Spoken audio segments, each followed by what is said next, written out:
where do we begin? How about with the simple stuff? We'll learn what a foodborne illness is and about the things that can make people sick. We'll talk about biological hazards, chemical hazards, and physical hazards. And you'll also learn the 5 common behaviors that cause foodborne illness. Starting to think this all sounds a bit obvious and basic? Well, it is. But when these basics are done incorrectly, bad things happen. Take a look at this story. A young boy got sick after eating at a local restaurant. Health officials investigated and determined that the boy, who ordered lemonade with his meal, was somehow served a drink with bleach. How could that happen? Apparently, an employee decided to clean parts from a soda machine by soaking them in a pitcher of bleach water. But when the server saw the pitcher, he thought it was lemonade and poured it into the boy's glass. Luckily, the boy recovered after being sent to a local hospital, but the boy's family is now in the process of taking legal action. Yikes, right? It's a huge problem that knowing the basics could have prevented.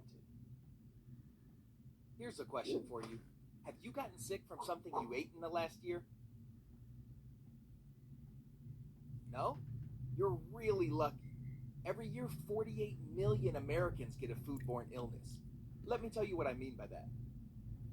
Foodborne illness is a disease that is transmitted to people through food. Simple, right? Everybody knows that you can get sick from eating something that's gone bad, but it's not quite that straightforward. There are 3 types of hazards that can make food unsafe and cause a foodborne illness: biological hazards, chemical hazards, and physical hazards. Biological hazards are often so tiny you can't see, taste, or smell them. They include bacteria, viruses, parasites, and fungi.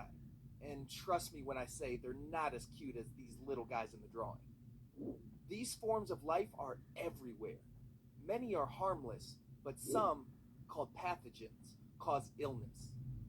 Chemical hazards are caused by, you guessed it, chemicals that are not used correctly and end up on food.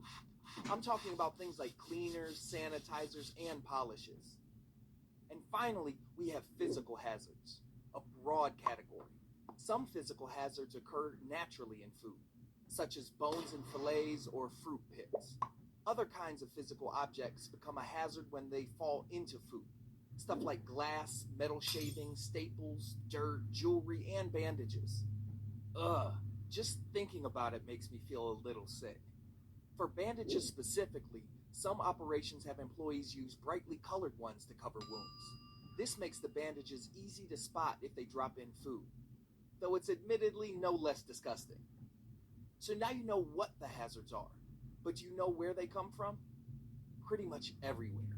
Air, soil, water, and animals are all culprits. Also responsible, dirty surfaces and incorrect food handling. But that's where you come in. Foodborne illness is almost always preventable if you know how to work safely. Okay, that was a lot of information. Want to put it to use? Take a look at these photos and pick the one that shows a physical hazard. Yep, that's right. This picture shows a naturally occurring physical hazard, fish bones. Now, choose the photo that shows a chemical hazard. That's right. Those chemicals could get onto the food. That's a chemical hazard. Sometimes the things people do can make food unsafe. Let's take a look.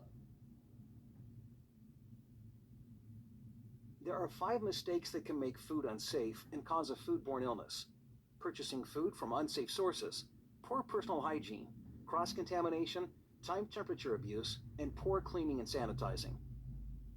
Let's start with the first mistake: purchasing food from unsafe sources. If there's a problem with food when it's delivered to your operation, there's nothing you can do to make it safe later. Because of this, purchasing food from safe sources is critical. Here's the good news.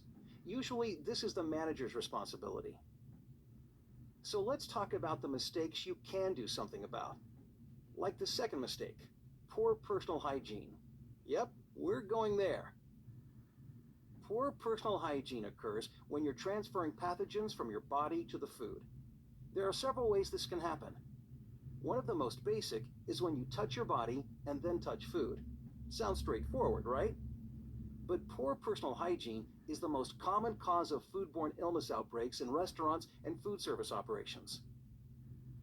It's the food service industry's version of only you can prevent wildfires.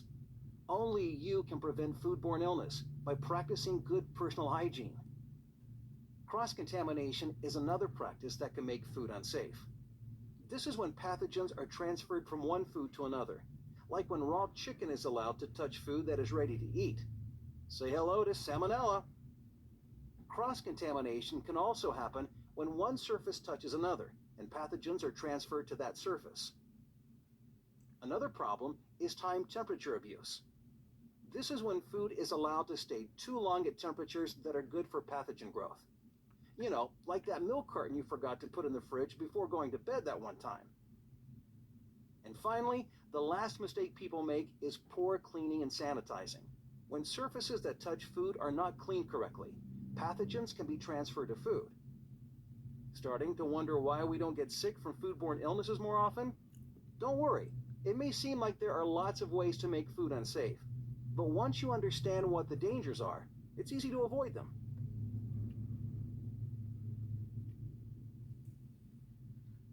There was a lot packed into that. So let's take a minute to go over it. Which of these is an example of time temperature abuse? You got it. You can't leave milk sitting out at room temperature. That's time temperature abuse. Now try to find the photo that shows cross-contamination. Exactly. Pathogens could be transferred from the chicken to the lettuce because they're being cut together. That's cross-contamination. How about these two photos? Which one is a hygiene no-no? No doubt about it, coughing into your hand while serving food can contaminate both the hand and the food. Don't do it. Okay, last one for this section. Pick the photo that shows poor cleaning and sanitizing. Good catch. To correctly clean and sanitize a knife, you should wash it in the sink, not just wipe it off with a towel. All right, now that you know what the hazards are, it's time to learn how you can prevent them. As a food handler, it's your job to keep food safe. Hazards are everywhere, so you have to keep your eyes open for the possible problems and follow a few simple practices. First, don't transfer pathogens from your body to food. Yes, scratching your nose counts. Second, don't let food stay too long at temperatures that are good for pathogen growth. Get it in the cooler before moving on to another job. Third, don't transfer pathogens from one surface or food to another. Keep things separated. Fourth and last, keep everything clean. That's pretty easy to remember, right? And clean and sanitize anything that touches food. That's it. We've just got a few multiple choice questions, and you're all done with this module. What's the definition of a foodborne illness? Boom, nailed it. A foodborne illness is a disease that's transmitted to people through food. A metal staple dropped in food is both scary and an example of which kind of hazard? Right you are. A metal staple in food is an example of a physical hazard. Nice job. Thawing raw chicken breasts on a prep table is an example of what? That's right. Thawing the raw chicken at room temperature is good for pathogen growth. That's time temperature abuse. Who knew? Well, you, I guess.